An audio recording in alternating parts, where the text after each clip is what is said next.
Hello friends नमस्कार अस्सलामु आलाइकुम কি খবৰ আপোনালোকৰ আশা কৰিছো নিশ্চয় আপোনালোক ভালে আছে মই আসমাই নতুন এটা ব্লগলৈ আপোনালোকক স্বাগতম জনাইছো আমাৰ ঘৰলৈ আহিছে আমাৰ মাহী আছে দেই মাজলৈ যাওঁ আমাৰ ঘৰলৈ আহিছে আজি আমাৰ মাহী এয়া দেখিছেনে কথা এটা কওঁ গাইস দূৰৰ পৰা দেখাই দিছে আৰু এফালে আমাৰ ভাই ভতিজা চেনেলটো সাবস্ক্ৰাইব কৰি দিব এফালে চাহ দিয়া আজি আমাৰ ঘৰলৈ কোন আহিছে আৰু এটা মাহীহঁতক দিছো এয়া চাহ খাবৰ কাৰণে নিমকি চুজি লাডু নাৰিকলৰ লাডু খুৰমা কেক আৰু মিঠাই এফালে সৰু নিমকি এফালে চিৰা চানা আৰু এয়া মাহীয়ে মানে ৰঙা চাহ খাই ভাল পায় সেইকাৰণে এয়া ৰঙা চাহ বনাইছোঁ মাহী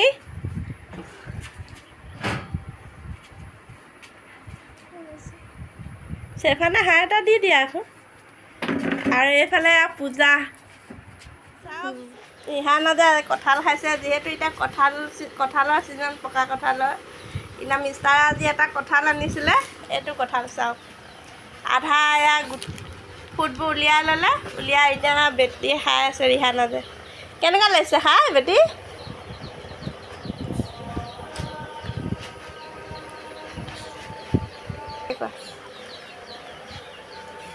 আমাৰ ঘৰলৈ মানে পকা কঁঠাল এটা আনিছে মানুহজনে এতিয়া পকা কঁঠালটো এনেকৈ ফুট উলিয়াই দিলে শাশুমাই এতিয়া বেটিয়ে খাই আছে দেখিছেনে গাইজ আৰু সন্ধিয়া সময়ত যিহেতুকে এতিয়া মই ঢেকীয়া কেইটামান বুটলিও আনিলোঁগৈ আমাৰ ঘৰলৈ আলহী আহিছিল আলহী আগবঢ়াব যাওঁতে দেখিলোঁ ঢেকীয়াকেইডাল ধুনীয়া হৈ আছে ছিগি আনিলোঁ লগতে এতিয়া সন্ধিয়া খাবৰ কাৰণে ৰঙা চাহ বনাইছোঁ তেজপাত আদা দি আৰু এইফালে দাইল অলপ আছিলে দুপৰীয়া উতলাইছোঁ গৰম কৰি আৰু এইফালে চাওকচোন আমাৰ পাছফালৰ চোতালখন একদম বোকা মানে বৰষুণৰ যিহেতুকে বৰষুণ দি আছিলে একেৰাহে 10 দিন এতিয়া সন্ধিয়া সময়ত কুকুৰাবোৰে কেনেকৈ কাউলা কাউলি কৰি আছে দেখিছেনে এতিয়া কুকুৰাবোৰো বান্ধো আৰু গুণগুণে কঁঠাল খাই আছে দেই আমাৰ ঘৰত আৰু বেটিয়ে মোবাইল চাই আছে এইফালে মই দিছোঁ মহৰ উপদ্ৰৱ কমিবৰ কাৰণে ধূনা নাৰিকলৰ বাকলি আৰু নিমপাত গৰু ঘিউ ইয়াতে দি দিছোঁ সদায় সন্ধিয়া সময়ত এইদৰে দিওঁ আপোনালোকে বাৰু দিয়ে নে কমেণ্ট কৰি জনাব দেই মহানিমৰ পাতটো দিলে মানে মহৰ একদম মহ কমি যায়গৈ মহবোৰ গোন্ধটোতে নাইকিয়া হৈ যায় আপোনালোকে এবাৰ কৰি চাবচোন সন্ধিয়া সময়ত গাইজ মই যিহেতুকে কৰোঁ সেইকাৰণে আপোনালোকক মই এই ভিডিঅ'টো শ্বেয়াৰ কৰিছোঁ আপোনালোক সৰু ৰেচিপি এটা লৈ আপোনালোকৰ মাজলৈ আহিলোঁ আজি বনাব লৈছোঁ কণী আৰু ৰিফাইন নিদিয়া কেক এয়া চাওক মই অৰিঅ' বিস্কুট লৈ লৈছোঁ লগত লৈ লৈছোঁ এয়া চেনি গুড়ি কৰি আৰু এইফালে গৰু গাখীৰ এতিয়া অৰিঅ' বিস্কুটকেইখন এৰুৱাই ল'ম এৰুৱাই মাজৰ যিটো ক্ৰীমখিনি আঁতৰাই মিক্সিত গুড়ি কৰি ল'ম প্ৰথমে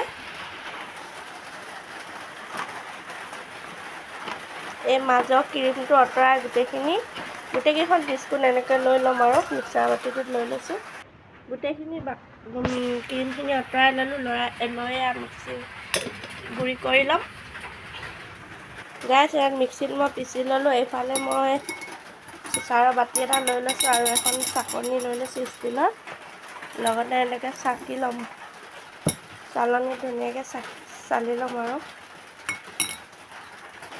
এইফালে বিস্কুটখিনি গুড়ি কৰি ল'লোঁ লগতে এতিয়া ইয়াত চেনি সোৱাদ অনুযায়ী আপোনালোকে যে বেছি মিঠা খাই ভাল পায় কাৰণ বিস্কুটত মিঠা আছেই মই বেছি চেনি নিদিওঁ 2 চামুচ এয়া চেনি দিছোঁ পিচি থোৱা চেনি আগতীয়াকৈ মিক্সিত পিচি পেলাই থৈছিলোঁ এয়া 2 চামুচ দি দিছোঁ এইফালে গাইছ আৰু এইফালে হ'ল এইটো ভিনেগাৰ গাইছ বিস্কুটখিনি মিক্সিত মাৰি ল'লোঁ মাৰি গুড়ি কৰি ল'লোঁ লগতে গুড়ি চেনি লৈছোঁ 4 চামুচ আৰু লগতে লাগিব এইটো বেকিং পাউডাৰ আপোনালোকে ইন'ও দিব পাৰে যদি আপোনালোকৰ ওচৰত আছে মোৰ ওচৰত যিহেতুকে ইন' নাই সেই গতিকে মই বেকিং পাউডাৰ দিম আধা চামুচ দিছোঁ বেকিং পাউডাৰ আৰু অলপমান দিম গৰু গাখীৰ আমুল তাজা দিলেও হ'ব এতিয়া লাহে লাহে লৰাই থাকিম আৰু এইটো বুজিছে নহয়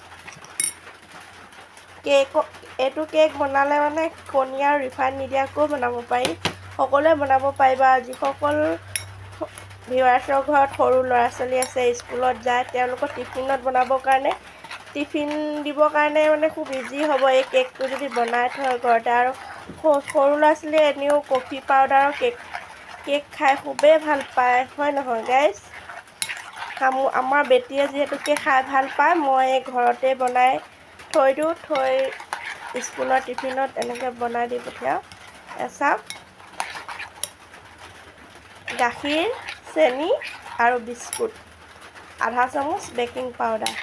এতিয়া এনেকৈ পূৰা পেষ্টটো লৰাই থাকিব লাগিব মিহি নোহোৱালৈকে।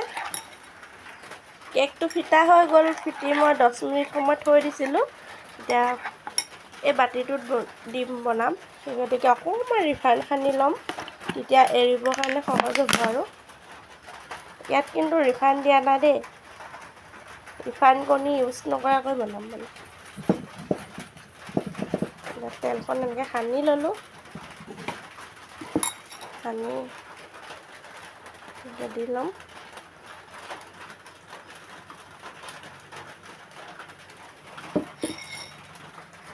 এইফালে মই কেৰাহীত পানী দি থৈছিলোঁ, পানীখিনি পূৰা উতলিছে আৰু ষ্টেণ্ড এডাল দি দিছোঁ। ইয়াতে মই বহাই দিম বাতিটো, দেখিছে নহয়?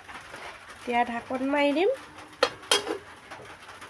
পূৰা 10 মিনিটৰ পাছত মোৰ কেক ৰেডি হৈ যাব। 10 মিনিট নহ'লে তাৰ আগতে কেকটো হৈ গ'ল, দেখিছেনে?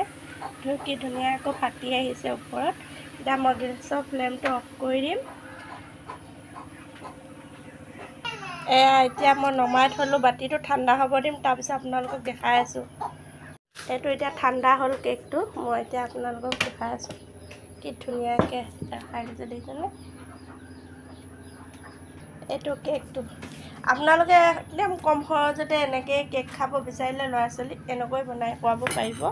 মই যিহেতু ঘৰত বনাওঁ, আপোনালোকৰ মাজত শ্বেয়াৰ কৰিলোঁ। ভিডিঅ'টো চাই কেনেকুৱা লাগিল কমেণ্ট কৰিবলৈ নাপাহৰিব। আৰু আমাৰ বেটী পৰীক্ষা কাইলৈ, সেই গতিকে তাই ভাল পোৱা বস্তু এটা বনালোঁ। এতিয়া বেটীয়ে কাটিব, লোৱা কাটা।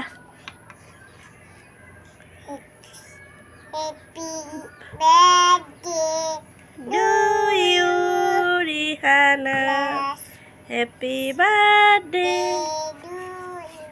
কেনেকুৱা লাগিছে কোৱা আকৌ খাই পেলাই, কোৱা।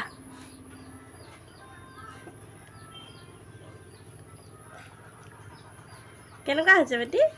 ধুনীয়া হৈছে। চাওক, মই আপোনালোকক দেখাই দিছোঁ, একদম ওচৰৰ পৰা বহুত ধুনীয়া চফ্ট হৈছে, দেখিছেনে? কণী আৰু ৰিফাইন ইউজ নকৰাকৈ বনাইছোঁ কেক, হয় নাই বেটি? খাই ভাল লাগিছে? কেনেকুৱা লাগিছে? মজা লাগিছে। আপোনালোকেও এনেকৈ ঘৰত বনাব, কেক বনাই ধুনীয়াকৈ থৈ দিব, ল'ৰা ছোৱালী স্কুল গ'লে টিফিনত দিব পাৰিব। চাওক, একে সহজ ৰেচিপি।